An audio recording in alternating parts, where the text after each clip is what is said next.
അപ്പോൾ BSFിലേക്കായിരുന്നു മുൻപൊരു റിക്രൂട്ട്മെന്റ് വനിതകൾക്കും പുരുഷന്മാർക്കും വേണ്ടി ഓൺലൈനായിട്ട് ക്ഷണിച്ചിട്ടുണ്ടായിരുന്നത്. അതിന് അപ്ലൈ ചെയ്യേണ്ട ലാസ്റ്റ് ഡേറ്റ് ആയിട്ടുണ്ട്. ഇനിയും അപേക്ഷിക്കാൻ ആരെങ്കിലും ബാക്കിയുണ്ടെങ്കിൽ വളരെ പെട്ടെന്ന് അപ്ലൈ ചെയ്യുക.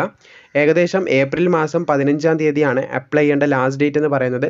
മാക്സിമം വളരെ പെട്ടെന്ന് അപേക്ഷിക്കുക. നമുക്ക് വന്നിട്ടുള്ള റിക്രൂട്ട്മെന്റിന്റെ കംപ്ലീറ്റ് ഡീറ്റെയിൽസ് എന്താണെന്ന് നോക്കാം. അപ്പോൾ BSFിൽ ഒരു സ്ഥിര നിയമനം ആഗ്രഹിക്കുന്ന ഉദ്യോഗാർത്ഥികൾക്ക് മുൻപൊരു റിക്രൂട്ട്മെന്റ് കോൺസ്റ്റബിൾ തസ്തികയിൽ ഉൾപ്പെടെ ക്ഷണിച്ച കാര്യം നമ്മൾ അപ്ഡേറ്റ് ചെയ്തിട്ടുണ്ടായിരുന്നു.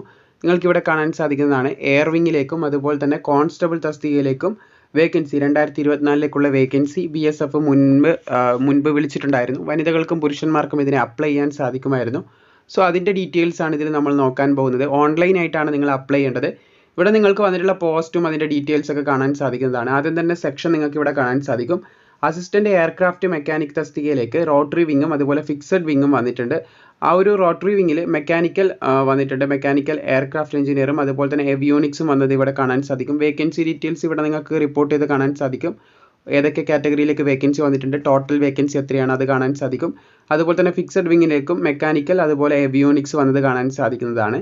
പിന്നെ അടുത്ത ശാഖ നോക്കുകയാണെങ്കിൽ അസിസ്റ്റന്റ് റേഡിയോ മെക്കാനിക്കാണ്. മുൻപ് പറഞ്ഞത് അസിസ്റ്റന്റ് എയർക്രാഫ്റ്റ് മെക്കാനിക്കാണ്. ഇവിടെ റേഡിയോ മെക്കാനിക്കിലേക്ക് റോട്ടറി വിങ്ങിൽ അവിയോണിക്സ് റേഡിയോ അതുപോലെ തന്നെ റഡാർ വന്നിട്ടുണ്ട്. പിന്നെ ഫിക്സഡിൽ അവിയോണിക്സ് റേഡിയോ വന്നിട്ടുണ്ട്. അതുപോലെ തന്നെ ALHലേക്ക് അവിയോണിക്സ് വന്നത് കാണാൻ സാധിക്കും. അങ്ങനെ ടോട്ടലായിട്ടുള്ള വേക്കൻസിയും കാര്യങ്ങളൊക്കെ ഇവിടെ കാണാൻ സാധിക്കുന്നതാണ്. പിന്നെ കോൺസ്റ്റബിൾ തസ്തിക വേക്കൻസി എന്ന് പറഞ്ഞാൽ അടുത്തൊരു പോസ്റ്റ് കോൺസ്റ്റബിൾ സ്റ്റോർമാൻ ആണ്. അവിടെ വേക്കൻസി റിപ്പോർട്ട് ചെയ്ത് നിങ്ങൾക്ക് കാണാൻ സാധിക്കുന്നതാണ്. ജനറലിനും അതുപോലെ തന്നെ SCക്കുമാണ് വേക്കൻസി റിപ്പോർട്ട് ചെയ്തിട്ടുള്ളത്. ആകെ 3 വേക്കൻസി അവിടെ റിപ്പോർട്ട് ചെയ്തിട്ടുണ്ട്. ആകെ മൊത്തം 22 വേക്കൻസികളാണ് ഈ ഒരു നോട്ടിഫിക്കേഷനിൽ പറഞ്ഞിട്ടുള്ളത്. പിന്നെ ഇതിൻ്റെ സാലറി സ്കെയിലൊക്കെ നിങ്ങൾക്ക് ഇവിടെ കാണാൻ സാധിക്കും. മുൻപ് ഇതിൻ്റെ വീഡിയോ നമ്മൾ ചെയ്തതാണ്. ഇപ്പോൾ ലാസ്റ്റ് ഡേറ്റ് തുടക്കത്തിൽ പറഞ്ഞതുപോലെ തന്നെ ലാസ്റ്റ് ഡേറ്റ് ആവാനായിട്ടുണ്ട്. ഇനി പറയാൻ പോകുന്ന യോഗ്യതയുള്ള ആരെങ്കിലും ഉണ്ടെങ്കിൽ വളരെ പെട്ടെന്ന് ഇതിന് അപ്ലൈ ചെയ്യുക. BSFിൽ അപേക്ഷിക്കാനായിട്ട് BSFിൻ്റെ ഒഫീഷ്യൽ വെബ്സൈറ്റ് മുഖാന്തരമാണ് നിങ്ങൾ അപേക്ഷിക്കേണ്ടത്. ഇനി ഇതിൻ്റെ യോഗ്യതകൾ നോക്കുകയാണെങ്കിൽ അപേക്ഷിക്കാനായിട്ടുള്ള ഏജ് ലിമിറ്റ് നോക്കുകയാണെങ്കിൽ എല്ലാ പോസ്റ്റുകൾക്കും അപേക്ഷിക്കാനായിട്ട് 28 വയസ്സ് കവിയാൻ പാടില്ല എന്നാണ് പറഞ്ഞിട്ടുള്ളത്. 28 വയസ്സ് കവിയാൻ പാടില്ല. ഇനി കോൺസ്റ്റബിളിന് അപേക്ഷ സമർപ്പിക്കുന്ന ഉദ്യോഗാർത്ഥികൾക്ക് 20 വയസ്സ് മുതൽ 25 വയസ്സ് വരെയുള്ളവർക്ക് അപേക്ഷിക്കാൻ സാധിക്കുന്നതാണ്. പിന്നെ ഈ ഒരു ഏജിൽ നിന്ന് SC/STക്ക് 5 വർഷത്തെയും OBC ഉദ്യോഗാർത്ഥികൾക്ക് 3 വർഷത്തെയും പ്രായത്തിൽ ഇളവ് നൽകപ്പെടുന്നുണ്ട് എന്നും കൂടി ഓർത്തിരിക്കുക. ഇതിന് അപേക്ഷിക്കാനുള്ള വിദ്യാഭ്യാസ യോഗ്യത നമുക്ക് നോക്കാം. അസിസ്റ്റന്റ് എയർക്രാഫ്റ്റ് മെക്കാനിക് തസ്തികയിലേക്ക് അപേക്ഷിക്കാനായിട്ട് അത് അസിസ്റ്റന്റ് സബ് ഇൻസ്പെക്ടർ റാങ്കാണ്. 3 ഇയർ ഡിപ്ലോമയാണ് റെലവൻറ്റ് ട്രേഡിൽ പറഞ്ഞിട്ടുള്ളത്. 3 year diploma in relevant trade recognised by director general civil ഏവിയേഷൻ്റെ കീഴിലുള്ളവർക്ക് അപ്ലൈ ചെയ്യാം. അല്ലെങ്കിൽ ഗ്രൂപ്പ് X ഡിപ്ലോമ എയർഫോഴ്സിൻ്റെ കീഴിലുള്ളവർക്കും അപ്ലൈ ചെയ്യാൻ സാധിക്കുമെന്ന് പറയുന്നുണ്ട്. പിന്നെ അതുപോലെ തന്നെ 2 വർഷത്തെ റെലവൻറ്റ് ഏവിയേഷൻ എക്സ്പീരിയൻസ് ഉള്ളവർക്ക് മുൻഗണന ലഭിക്കുന്നതായിരിക്കും. അതില്ലെങ്കിലും പ്രശ്നമില്ല, ഡിപ്ലോമ ഉണ്ടെങ്കിൽ അപ്ലൈ ചെയ്യാൻ സാധിക്കും.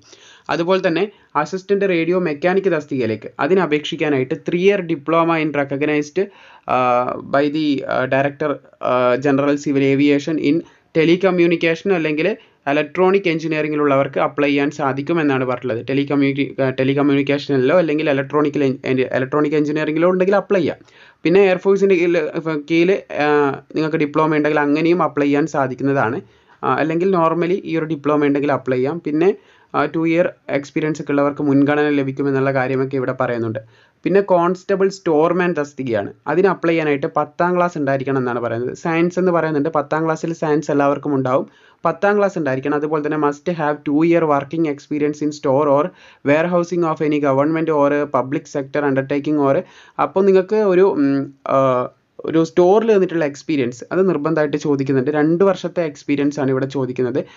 Working knowledge in computer or having പിന്നെ എക്സ്പീരിയൻസ് ഏവിയേഷൻ എക്സ്പീരിയൻസ് അതൊക്കെ ഉള്ളവർക്ക് മുൻഗണന ലഭിക്കും. അത് നിർബന്ധമല്ല. ഈ ഒരു കാര്യം മൂന്നാമത്തെ ഈ ഒരു പോയിന്റ് അത്ര നിർബന്ധമല്ല. അതുള്ളവർക്ക് മുൻഗണന ലഭിക്കുന്നതായിരിക്കും. പക്ഷേ ഈ 2 കാര്യങ്ങൾ 10ാം ക്ലാസ് വേണം. പിന്നെ must have 2 year experience working experience in store or warehouse അത് ഗവൺമെൻറ്റിൻ്റെ കീഴിലോ ഒരു പബ്ലിക് സെക്ടറിൻ്റെ കീഴിലോ ഉണ്ടെങ്കിൽ നിങ്ങൾക്ക് അപേക്ഷിക്കാൻ സാധിക്കുന്നതാണ്. അതാണ് കോൺസ്റ്റബിൾ സ്റ്റോർമാൻ്റെ ക്വാളിഫിക്കേഷനായിട്ട് പറഞ്ഞിട്ടുള്ളത്. പിന്നെ ഹൈറ്റ് പറഞ്ഞിട്ടുള്ളത് അപേക്ഷിക്കുന്ന പുരുഷന്മാർക്കായിട്ടുള്ള ഹൈറ്റ് പറഞ്ഞിട്ടുള്ളത് 165 സെൻറ്റിമീറ്റർ വേണം. ഫീമെയിൽസിന് 150 സെൻറ്റിമീറ്റർ 150 സെൻറ്റിമീറ്റേഴ്സ് ഉയരം മതി എന്ന് ശ്രദ്ധിച്ചിരിക്കുക. കോൺസ്റ്റബിളിന് അപേക്ഷ സമർപ്പിക്കുന്നവർക്ക് 165 സെൻറ്റിമീറ്റർ വേണം. ഫീമെയിൽസ് ആകുമ്പോൾ 150 സെൻറ്റിമീറ്റർ മതി എന്ന് തന്നെ ശ്രദ്ധിച്ചിരിക്കുക.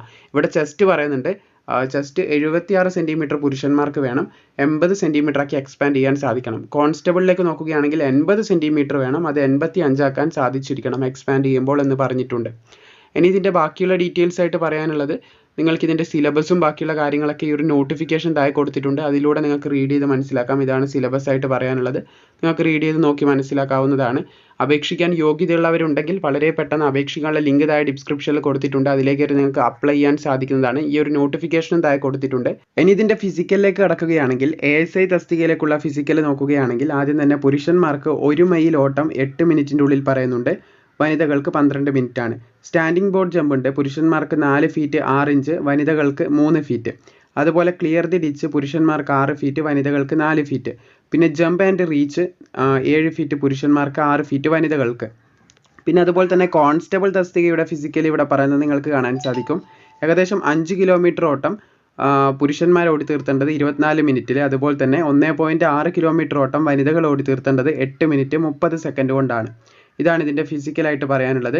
സോ ഇതിന് അപ്ലൈ ചെയ്യേണ്ട ലാസ്റ്റ് ഡേറ്റ് ഓൾറെഡി നമ്മൾ പറഞ്ഞു, 15/4/2024 ഏപ്രിൽ മാസം 15 വരെ നിങ്ങൾക്ക് അപേക്ഷിക്കാൻ സാധിക്കും. അപേക്ഷാ ഫീസ് 100 രൂപയുണ്ട്. 100 രൂപ ഫീമെയിൽ കാൻഡിഡേറ്റ്സ്, അതുപോലെ തന്നെ SC ST കാൻഡിഡേറ്റ്സ് ഒന്നും അടക്കേണ്ട, ബാക്കിയുള്ള ഉദ്യോഗാർത്ഥികളാണ് ഫീസ് അടക്കേണ്ടതെന്ന് ശ്രദ്ധിച്ചിരിക്കുക. അതിൻ്റെ കൂടെ ഒരു സർവീസ് ചാർജും കൂടി ആഡ് ആക്കുന്നുണ്ട്. അതിൻ്റെ കാര്യങ്ങളൊക്കെ ഇവിടെ പറയുന്നുണ്ട്. സോ തീർച്ചയായിട്ടും അപേക്ഷിക്കാൻ താല്പര്യമുള്ള ഉദ്യോഗാർത്ഥികൾക്ക് ഇപ്പോൾ തന്നെ അപേക്ഷിക്കാൻ സാധിക്കുന്നതാണ്. ഇതിൻ്റെ റിക്രൂട്ട്മെൻറ്റ് സെൻറ്റേഴ്സ് നമുക്ക് അടുത്ത് വരുന്നത് ബാംഗ്ലൂരാണ്. അപ്പോൾ കേരളത്തിൽ ഇതിൻ്റെ സെലക്ഷൻ നടക്കുന്നില്ല, ബാംഗ്ലൂരാണ് കണ്ടക്ട് ചെയ്യാമെന്ന് ശ്രദ്ധിച്ചിരിക്കുക. കേരളത്തിലുള്ളവർക്ക് ഇതിന് അപേക്ഷിക്കാൻ സാധിക്കുന്നതാണ്. സോ അപേക്ഷിക്കാൻ താല്പര്യമുള്ള യോഗ്യതയുള്ള എല്ലാവരും വളരെ പെട്ടെന്ന് അപേക്ഷിക്കുക. വീഡിയോ ഇഷ്ടപ്പെട്ടാൽ തീർച്ചയായും ലൈക്ക് ചെയ്യുക. അതുപോലെ മാക്സിമം യോഗ്യതയുള്ളവരിലേക്ക് ഷെയറും കൂടി ചെയ്തു കൊടുക്കുക.